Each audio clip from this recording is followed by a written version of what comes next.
All right, welcome everybody to the Go Wellness Collaborative. This is Kate Archibald, and I'm joined by two really badass dudes. We got Dan Kellums, Regan Archibald. How you doing, guys? Doing good, doing good. Happy to be here. We're going to dive into a little deeper in exercise, some of the exercise mimetics, some of the cool new peptide protocols and stacks, MOD-SC, Sloop. We'll talk about those, SS31, Humanin, and just kind of weave these in, and then even Panilion, which is I think Panilion is like this underrepresented peptide. It's been around a long time, thanks to Dr. Cobinson, but we'll jump into how to remove oxidative stress, how to increase your fitness, what you can do when it comes to your client care, and maybe we'll even dive into probably the biggest blockbuster peptide, retatrutide, and then we got a couple special announcements. So I've been on this path with tissue recovery, healing, not just muscle, but anything. Because these mimetics, they have a huge impact on like our mitochondrial function. And so two of the things that we always have to be rechallenged when we're thinking about these things. Peptides are amazing. There are these signaling pathways that are very, very powerful, but they're still relying on necessary resources in the inner environment, right? Yeah. And just like the oxidative stress and inflammation and those pieces, they interfere with how our cellular receptivity is. So if you want to get a better outcome with anything that we're doing, we have to make sure that we're also doing the things to lower the oxidative stress, to make sure that all of the essential building blocks, whether it's macronutrients from a protein, fat, carbohydrate, and those aminos, to all these minerals and vitamins and iron. Like when we're talking about muscle's dark red. It's a myoglobulin. It's a massive iron-based molecule as well. And so you can take all the testosterone, all the hormones, all the peptides in the world. If you're trying to build muscle and you don't have enough iron and you don't have a good amount of amino acids coming in that are like leucine, that are readily used by that tissue, it doesn't go anywhere. So anytime when people have come to us, we've had these conversations in the past. People are like, well, I've gone other places. I've done stem cells or I've been on peptides. I didn't get anything out of it. Yeah. And we can't assume it's always just they had an inferior product or that the stack of their therapy was wrong. We have to assume, why didn't it work for you, at least to some degree, right? First principles thinking. Yeah. Yeah, exactly.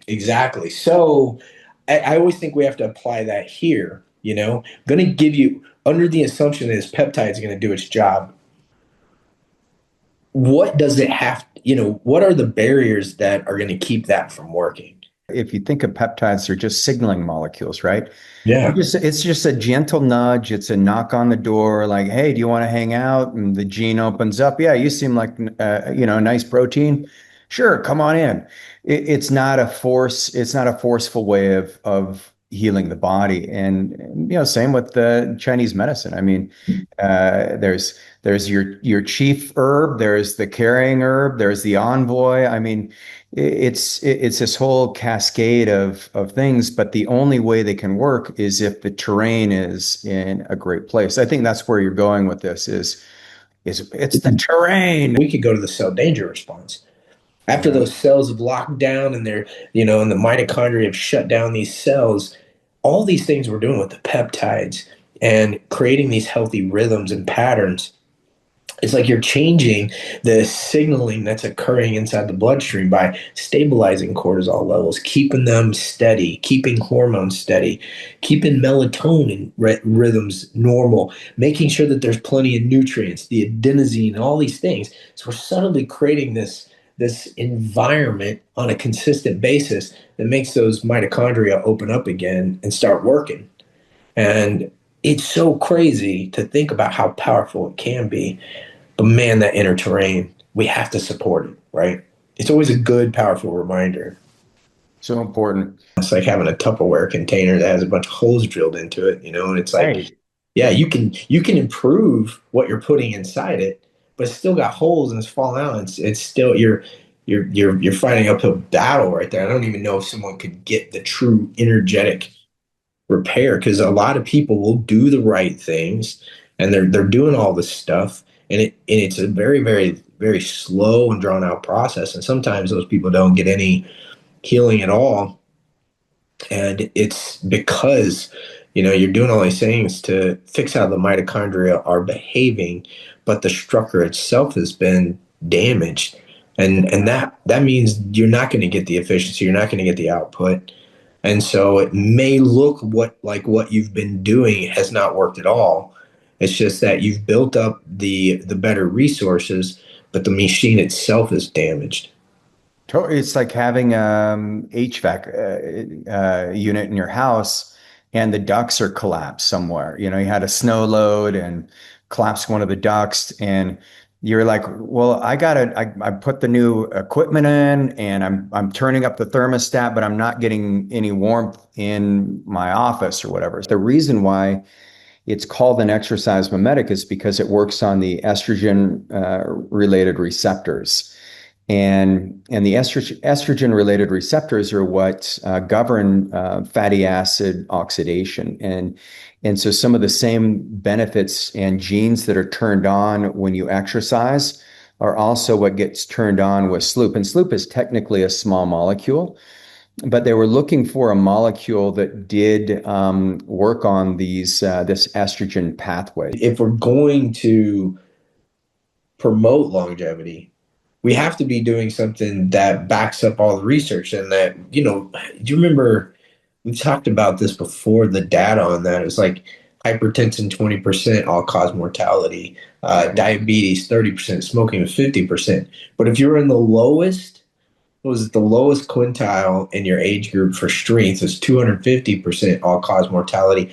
But if you had the lowest VO2 max in the 25th, or the lower quintile of your age group, it's 400% all cause mortality. You could smoke, have hypertension and diabetes, but if you had great VO2 max, you're still going to outlive almost everybody you know. You want to make the body mimic what happens in a all out situation. It's like, he'll have me, if I'm doing, bench, for instance, it's like, we'll do these warm up sets and then we'll do like 2, maybe 3 working sets.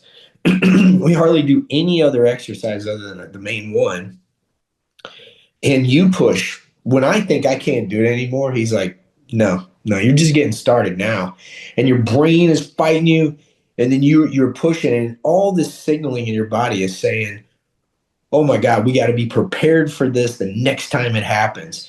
And so you get this mass pulsation of these growth hormones and these peptides. But if we're reinforcing that with peptides, or we're creating that pulse from peptides, that's how it has to be done, right? Like you're Yeah. saying, you're mimicking a situation where the body's like, we have to do this or we don't survive. Yeah, you're mimicking an adaptation, and that's Yeah. what biology needs. That's why you can't out peptide, you can't out hormone, sedentary lifestyle, or poor diet. Like it's all about adapting. And if you want to get ahead of aging, like you've got to be the adaptive response is key. It's supply and signal, right? So I always think that's a good way to think about it. Supply and signal. Are the calories and the essential amino, do you have enough of those things? That's your supply. And then what's the signal? Is it lifting? Is it going to be your growth hormone secretagogues? It's your IGF-1 pathways. The breakdown of the muscle is fighting against the build of the muscle. So you're always in a debt. So it isn't just it's harder, it's also you're rebuilding the breakdown while you're trying to put on new. That's why it's so hard for older people to make a bunch of additional tissue, because what they're really doing is they're trying to make sure the repair is keeping up with the breakdown. So it's not just how much do you Mhm. need to That build, makes sense. right? You're Yeah. also how much do you have to also take care of the debt that's being created on a daily basis? In typical MSCs from the umbilical cord, 1% of less of the cells, what you're getting currently, like with an ESC product or a WJ plus product, has mu cells, but it's 1% or less. So Okay. think of those as like the Superman stem cells. They're really robust MSCs.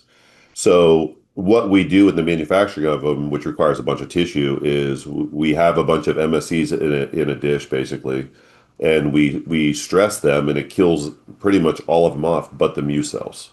No And then way. we double check that the mark because they do have specific markers. So we double check the ones that are still alive. If they have the markers for mu cells, we know those are mu cells. And then we culture those out, and you have these really strong cells. The huge advantage of mu cells is number one, they're pluripotent, but they don't have the ability to turn into teratomas. As you said, the real benefit of the MSCs is the signals, right? Right. So the difference here is these cells have a much higher chance of engrafting when they're put into an area. So you're gonna get the signaling, but you're gonna get some engraftment, and I think it's really gonna stand out, especially in conditions like any like nerve damage or where there's severe damage. I think you're gonna see a huge difference. And the other thing we're doing is we also have the exosomes that these things kick out are crazy. This is like the next generation, but it's still, from a regulatory perspective, it's not putting it in the categories like induced stem cells. Yeah, they're definitely not going to be like the induced pluripotent stem cells. This is going to be different because these are natural. You have them Right. already. We're just capturing them and culturing them. So, obviously anything, I think we're on both the same page. Anytime you start trying to Frankenstein stuff or change it, it usually doesn't work out. So all we're doing is just capturing them, culturing them, and just like all the other stuff we culture, we're going to do 3 generations. That's it. I think it's a bad idea to do multiple generations of anything because kind of like breeding a dog. If you have a dog, if you keep Oh, breeding that yeah. dog over and over, the more chance you have for deviations or Frankensteins. So with our exosomes, with stem cells, with everything, three generations and move on to the next lot. Their uniqueness is they combine a white blood cell with it. So that white blood cell is what keeps the stem cell that's induced from going rogue and just like creating a teratoma or a tumor. And clients who've had it done, they've had phenomenal results. Richard, Da Vinci 50, I don't think he'd mind me sharing this at all because he's very public about it, but he just was at the Cleveland Clinic because he and I are meeting next week to go through his labs. But his heart, chronic heart disease, went from severe to moderate to mild now. And so, Wow. yeah, it's peptides and stem cells, and he's done a lot of stem cells with the mobiglias. So I think it's cool, but I think the Muse cells, I think there's some potential where they can be right up there with that level of efficacy. Yeah, totally. Much easier to do. There's no culturing. There's no like wait period. And everybody have an amazing Christmas break.